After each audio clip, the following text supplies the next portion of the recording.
خریدا اس لیے کہ بیچنا ہے، تو یہ جو آپ نے خریدا ہے یہ مال تجارت بنے گا اور اس کی کل مالیت پر آپ نے زکوٰۃ دینی ہوگی۔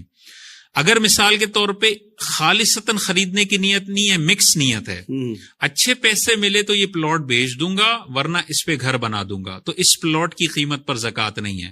لیکن پلاٹ اسی لیے لیا کہ خالصتاً بیچنا ہی ہے مجھے، تو اب پلاٹ کی قیمت پر زکوٰۃ ہوگی۔ مثال کے طور پہ 2 سال تک آپ کی نیت تھی کہ خالصتاً بیچنے کے لیے خریدا ہے، تو 2 سال تو زکوٰۃ ہوگی۔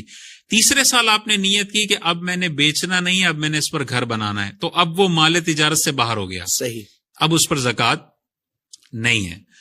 اور 5واں مال ہے جانور، جانوروں پر زکوٰۃ ہوتی ہے۔ عموماً ہمارے پاس جانور ہوتے نہیں ہیں، اوپر کی 4 کیٹیگریز میں ہی ہمارا مال ہوتا ہے۔ تو کسی کے پاس سونا ہے زکوٰۃ بنے گی، چاندی ہے زکوٰۃ بنے گی، روپیہ پیسہ کرنسی ہے زکوٰۃ بنے گی، خالصتاً بیچنے کی نیت سے کوئی چیز خریدی ہے اس پر زکوٰۃ بنے گی۔